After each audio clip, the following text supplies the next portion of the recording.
And with that, we welcome Charles Davis to the show, friend of the program. Who Charles. Just put out his newest mock draft. And for anyone who's not familiar with Charles Davis' latest mock draft, let's run through the first 12 picks so we're all talking about the same things here. Steve, if you want to take 351 for me here, we will run through the first 6 picks of Charles Davis' latest mock draft. He has Fernando Mendoza going number 1, David Bailey going number 2, Jeremiah Love, Bo, you mentioned maybe falling to 6. Charles Davis has him going number 3, Arvell Reese number 4, Sonny Styles to the Giants at 5.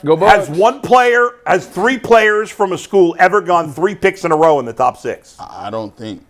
Don't believe so. But it could definitely happen because they're all awesome. We have Charles here to ask. So, Charles, Carnell Tate going to the Browns. We are all Hey, Charles. What's up, Good man? to see you. Great to see you guys. Hope everyone is well and happy. And, this time of year is all the speculation game, isn't it? We're all trying to read the tea leaves. We've talked to our barber. Our bartender, such and such was in town, and they came by the other day, and they didn't want to be seen, so I hooked them up in the back. But I'm going to tell you, no one else knows it, but this guy's going to be the guy. We're all in the same game right now, and isn't it fun? Oh, it's beautiful. Absolutely. Charles, I was just saying right before you came on that to me, my only question with Carnell Tate is he going to be a good wide receiver or a great wide receiver? I have absolute confidence that his floor is a good NFL player. I hope he can be great. I think he's going to be great, and I want the Browns to take him at 6. You have them picking him at 6. Is that the right move for the Browns? Well, look, when I did this one, I've got 2 more I still have to do. But when I did this one, it was before free agency. It was, all those things that kick into the whole deal with it. It was after he had run the 4.54, unofficial, that I think was finally officially a 4.52. It was after his group came out and made sure everyone knew that there are a lot of people who hand-timed him in the the 4.4s. So all that goes with it. It's my long-winded way of saying he is in a group of receivers this year that I go back to what you just talked about. We believe that we actually feel pretty confident they're going to be good. Who among them will be great? Mm-hmm. I've got Tate as one of those guys that has that chance to be great, and that's why I've got him going at 6 to the Browns at this time. We'll see where things go. But, he's in a heck of a run of receivers. But I don't know if we're talking about – remember, Justin Jefferson went 22 overall. And everybody remember some of the people who went before him. I believe Jalen Reagor went before him. Things of that nature. So we always know what we're dealing with right now. I think because, Lemon is more of a slot receiver. Boston is a bigger guy outside. Concepcion is a slot receiver. Chris Bell's enormous, but we didn't see him at the combine because he's coming off of injury. Omar Cooper Jr. did not blaze a time running. He had a great year, a year at Indiana, but he didn't run in the 4.4s. He ran in the 4.5s. So this is where it all kind of comes in. And Jordan Tyson's been beat up his entire career. He makes some big time, has some big time drops. But he's also been injured a bunch too. So which way do you go with it, guys? It's going to be interesting. Tate's the one I believe in just because this Ohio State pedigree, it's hard to beat. They get to the NFL, and for the most part, the production is there as well. Charles, who would you say is the best defensive player in this draft? The best defensive player in this draft? Yeah. Downs has a lot of votes for it. Yeah. When you put it overall, because he has the smarts, the ability to play in the post, the ability to drop down, all those things that kick in with it. Styles and Tate, you just look at them and you're like, someone said carve me out a football player today. And because they asked for that, they were feeling so good, they said, I'll make you 2. That's what they look like, right? Downs is the guy that I really like, but I have to tell you guys, there's a defensive back bias for me. I see the game through safety eyes when I'm analyzing and watching a game. So I just want to acknowledge my little bit of bias that's on top of it. Fair. And the interesting part that goes with it for me is there's going to be a lot of discussion about how you would use Downs, right? Where would you play him?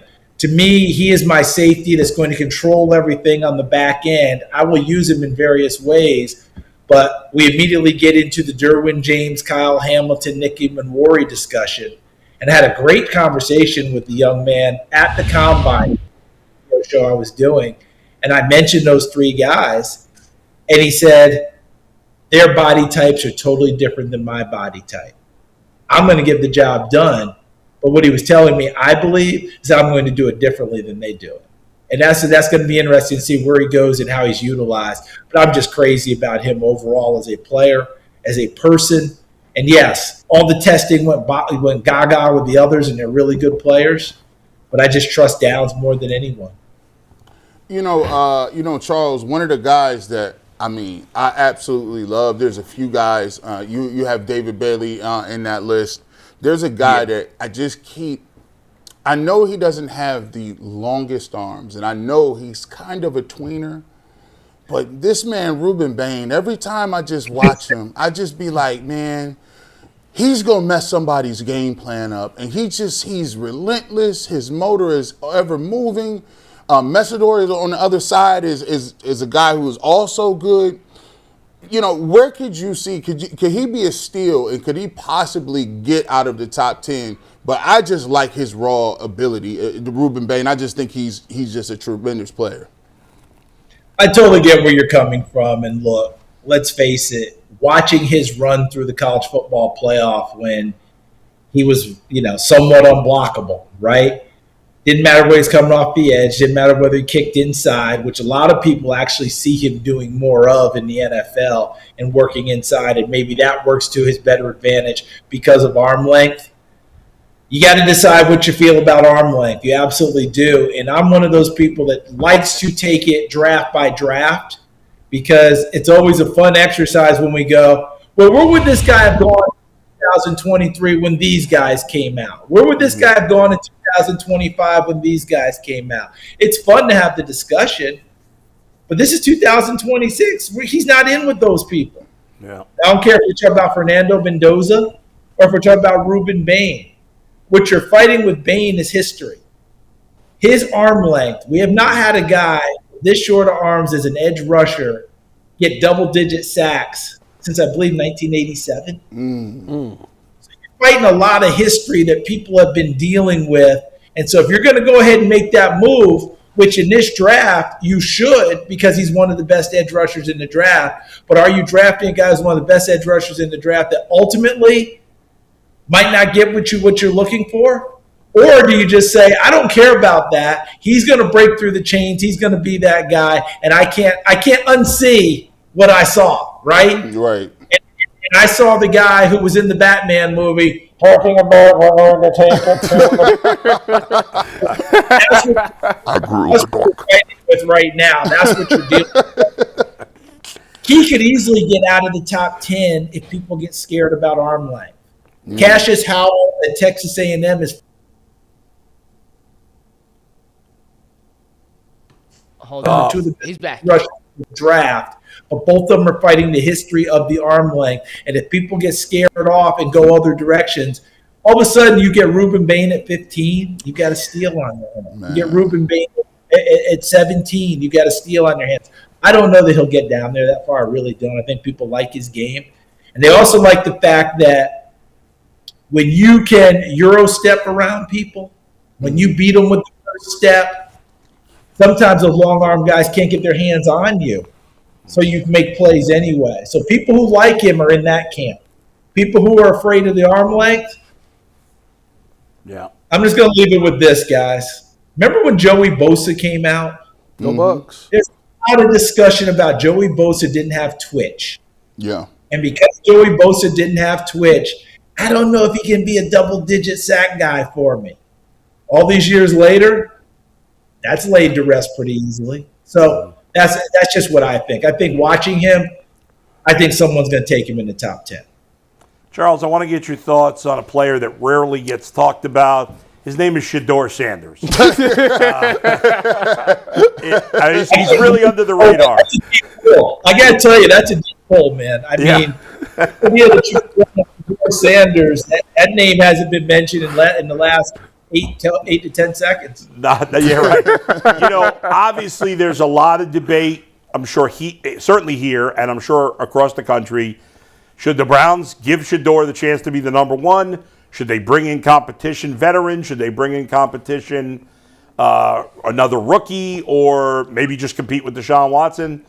What's your thoughts on Shaduer Sanders, and what do you think is his potential as a starting quarterback? He has potential to be a starter in this league. I firmly believe that. I was part of a broadcast crew. You guys remember really well because you followed them so well. Remember when the Ravens came to town last year? Oh, and yeah. Dylan Gabriel hurt and Shedeur comes into the game, and the whole stadium now is electrified because finally it's here. It's real. It's not preseason. He's going to play. And you remember early the Ravens all descended upon him, and Kyle Hamilton mocked him with his celebration and the whole deal. He had a tough go in that game, okay? Everyone probably would have had a tough go in that game as a rookie with no reps, no snaps, whatever. So I'm not making excuses for him. I'm just trying to keep it real, as we used to say, right? But there was a point in that ball game where he made a throw, and I'm trying to remember who the receiver was, but he's on his back foot, rushing his face, and he throws one downfield about 25, 30 yards to the corner towards the end zone. And hits my man right in the hands, and he drops it. Gage Loverdane. Yeah, it was Gage. Yeah, Gage Yes. Loverdane. Yes. Thank you very much, gentlemen. I appreciate you. That's when I said, okay, this kid has gone through it now. Like, they've been in his face. The Ravens are descending upon him. They're coming from all angles. You know, Zach Orr, the defensive coordinator, was like, what blitzes haven't I run yet? We're running all of them right now, okay? And who wants to blitz? Get in there. And that's what they were doing, and he hung in, and he hung in, and he hung in. To me, watching him the rest of the year, because I had to watch him on tape to get ready for some other games, I didn't think there was any question the offense moved better, operated better with him at quarterback. Did that make it a great offense? No. But that's not all on him. Again, I'm giving you a little roundabout, but I want you to have context on this thing. Yeah. This kid was talked about being one of the top quarterbacks. He drops to the 5th round. The debate is endless. Preseason, too many quarterbacks. He has a big preseason game, but he's not playing. How is Dylan Gabriel ahead of him? Why shouldn't he be? We've been through it all with him. All I'm saying is give him the opportunity to compete for the job and let the chips fall where they may. I do think we are at that stage now of maybe conspiracy theories are going to go out the window. You know, we're not going to check out, like, just like we started with the show. Hey man, the guy in the corner who works his corner every week, he says, and then we got that going again. I just think you give him a chance to operate. I don't care who you bring in. Dylan Gabriel's a career backup in my mind, and I thought that when the draft came through. I said it numerous times beforehand. I've been told by somebody I really respected, and I believed it. Draft him as your backup because he's going to run your offense, but he's not your starter. Shaduer could possibly be your starter. If they wanted to compete with Deshaun Watson, that's entirely up to the Browns. I don't know why we're still having this discussion. I figured out it and ease on down the road, like they said in The Wiz. That's just me. Other people have figured out the cap hit with other people, and it hasn't been great, but Denver got through it, right, and they seem to be doing okay. Miami's taking it on right now with Tua. I just don't understand what you're gaining on all of this, but that's up to the Browns. That's not up to me, but I definitely want them to be able to compete for that job. I want to ask you about what the Browns should do at 24. One of the talks of the draft or the combine was Monroe Freeland, the tackle from Georgia. Is that a good spot? Will he be there at 24? Because I know he's had such a good combine. I've got him way down there on my mock draft, right, guys? I got him somewhere in the late 20s, if I remember correctly. I don't have mine in front of me. If someone can just kind of punch that up. You got him at 27, Charles. Just a heads up. Yeah, him at 27, and the Browns taking Blake Miller at 24. I got you. Okay, so we're all talking the same place, right? We're talking offensive line, right? I don't know that he's getting that far. Like, I put him at 27, and one of my good friends called me and said, hey, loved your mock. I said, okay, here comes the but. He goes, oh, yeah. he goes, Freeling not getting that far, man. He's not getting down there to 27. So I said, well, where's he going? He said the way his combine went with his upside, with his tape, he projects him maybe being top 15. That's just kind of where he's going right now. So to answer your question, if he's there at that number, I would run to Athens, Georgia, and grab him before someone else gets a speeding ticket back there. That's for sure. Charles, I'm going to stick on the offensive line. There's a couple of names. Lamu, Spencer Fano, Maui Noah. And Blake Miller, who you had there. Blake Miller from Clemson, I like him a lot too. But then the guy, Caden Proctor. How do you feel about, in general, when somebody says, okay, we know you play tackle, but you got a guard body.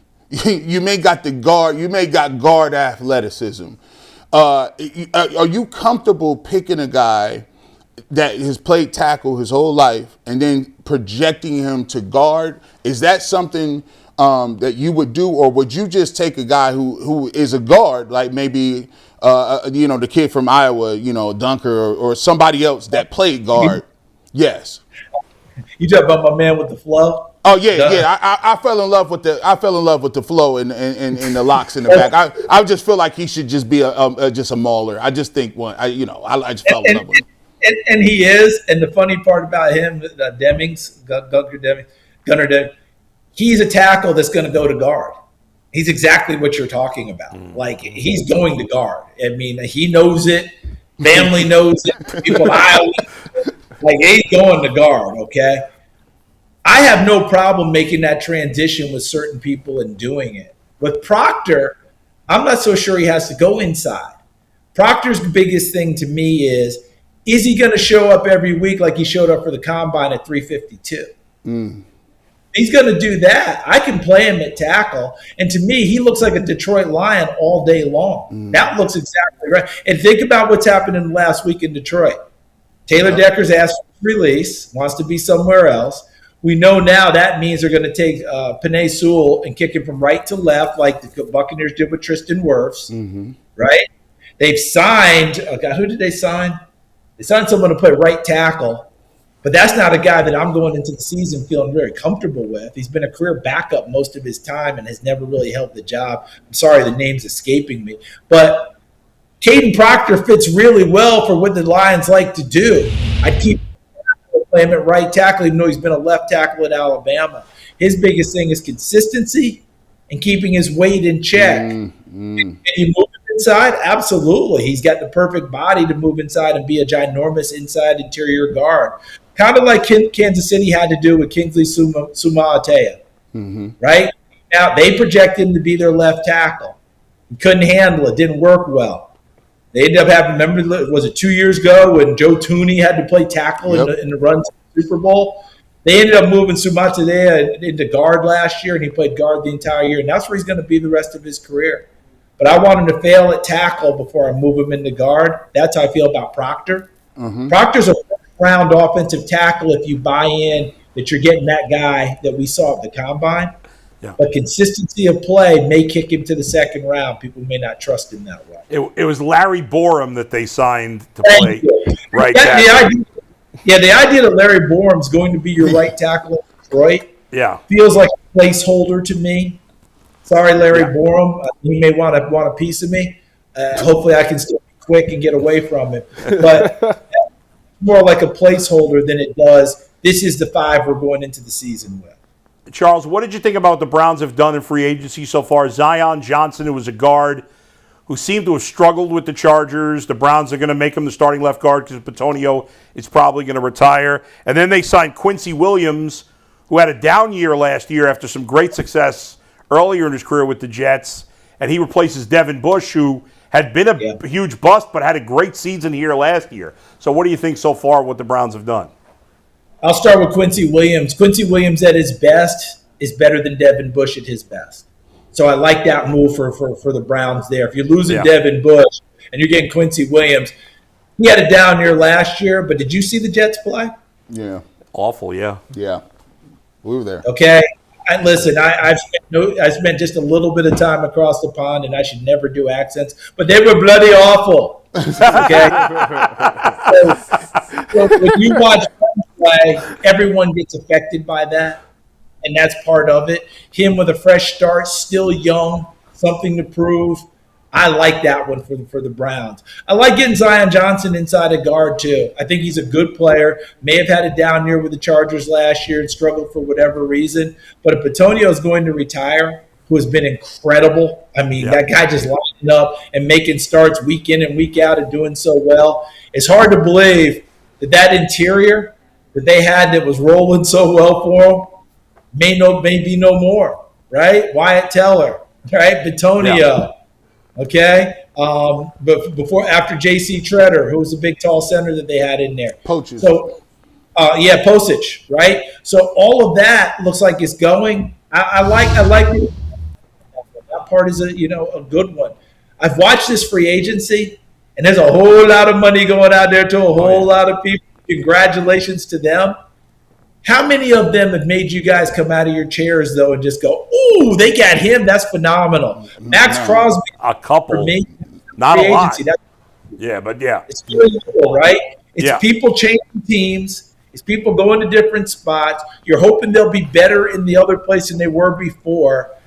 I think an underrated one has happened in Washington, and that was getting Odafe Oweh. Because you remember – when he got traded last year to the Chargers from the Ravens, he had 0 sacks at that point of the season. But he was getting to the quarterback. Pressure numbers were high. He just wasn't getting home. And what got lost in that mix, the year before he had 10 sacks. He had double-digit sacks. He came out of Penn State his last year with 0 sacks his last year and still went in the first round, and they kept developing him. They couldn't wait any longer. They had other needs. They made the move. I was on the broadcast team the first game he played for the Chargers. And I remember the night before we're having our production meeting, I just said, guys, I'm no soothsayer here, okay? All right? I don't live in a community with sinners, so, I'm not a haint or anything like that. All right? Always going to have a big day tomorrow. Guys, after a trade, things happen, blah, blah, blah. He hasn't had a sack. I said, he's going to scratch tomorrow. He had 2.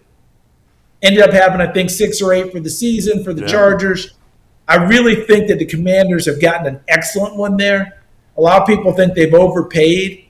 We shall see. But in today's market, that's just what it is, cost of doing business. I think that's a big one for Dan Quinn.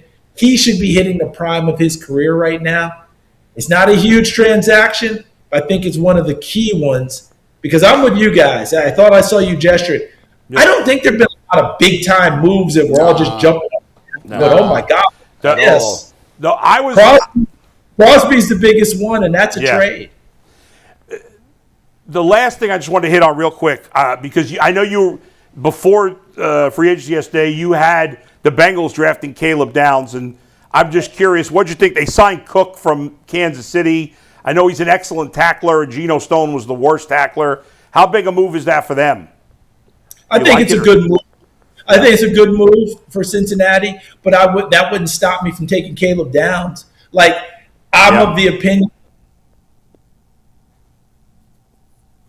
We've all worn out the Clyde Drexler Jordan thing, right? Yeah. So I don't even get into that part because that was greatness and greatness. People forget Clyde Drexler is one of the top players in the 50th and 75th anniversaries of the NBA.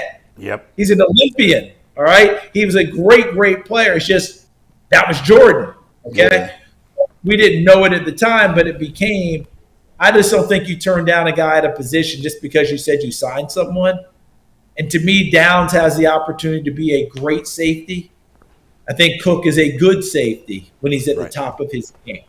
Downs, I got a chance to do more. So I'm not saying don't take him or, at that point – or I'm not even saying what I'm going to do on my next mock draft, but I'm not going to shy away from Cincinnati about Downs just because I signed Cook.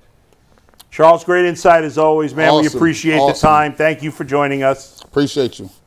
Thanks for having me, guys. I appreciate it. And I've asked people to use the stopwatch on me for hand timing as opposed to electronic timing because I want to be just like Carnell Tate. My times are better hand time.